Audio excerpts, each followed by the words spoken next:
शनिबार बिहानै पूर्व प्रधानमन्त्री केपी ओली र पूर्व गृह मन्त्री रमेश लेखकलाई प्रहरीले नियन्त्रणमा लिन्छ र त्यसको लगत्तै नेकपा एमालेका सचिव महेश बस्नेतले देशैभरि आन्दोलन गर्ने घोषणा गर्छन् र उनको नेतृत्वमा करिब बिहान 10 बजेदेखि माइती घरमा आन्दोलन सुरु हुन्छ।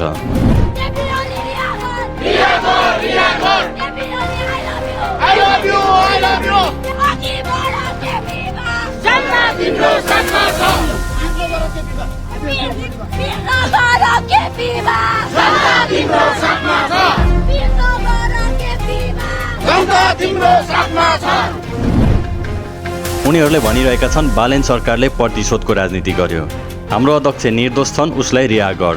कार्की आयोगको यो प्रतिवेदन हामीलाई स्वीकार्य छैन भन्दै सडकमा उत्रिएका थिए। तर वास्तवमा भन्ने हो भने यसलाई प्रतिशोध साँधेको भनेर भन्न अलि मिल्दैन, किनकि भदौ 23 र 24 मा घटेको घटनामा को दोषी छन् या कसको लापरवाहीको कारणले त्यो घटना घट्यो उनीहरूले नियन्त्रणमा लिएर सोधपुछ गर्नु कुनै प्रतिशोध होइन, यो त सरकारको जिम्मेवारी थियो। जुन जिम्मेवारी अन्तरिम सरकार सुशीला कार्की नेतृत्वको सरकारको जिम्मेवारी थियो।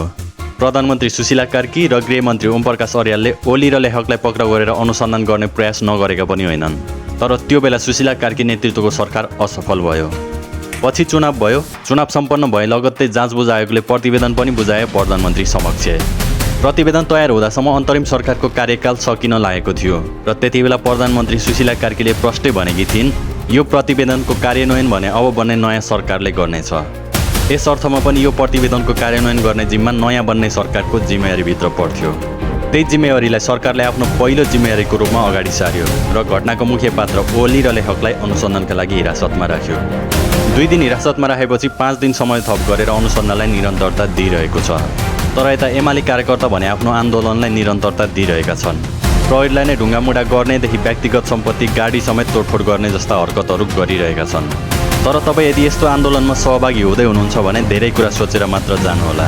त्यहाँ तपाईँको भविष्य नै दाउमा राखेर जाँदै हुनुहुन्छ भन्ने कुरा नबिर्सनुहोला।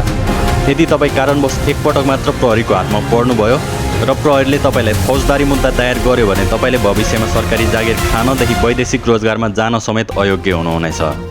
यदि तपाईँले आवेशमा आएर कुनै पनि व्यक्तिगत या सार्वजनिक सम्पत्ति तोडफोड गर्नुभयो भने त्यसको पूर्ण भरपाईदेखि सजाय तपाईँ आफैले बेहोर्नु पर्ने हुन्छ।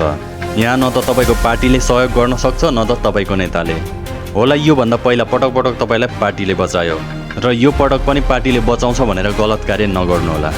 प्रहरीले आफ्नो जिम्मेवारी पुरा गरिरहेको छ, आरोपीलाई नियन्त्रणमा लिएर अनुसन्धानमा राखेको छ। यदि निर्दोष साबित भए रिहा गर्नेछ र दोषी ठहर भए दोषीले सजाय भोग्नु नै पर्ने हुन्छ। त्यसैले सचेत बनौँ, हतारको निर्णयले भविष्यमा पछुताउनु नपरोस्।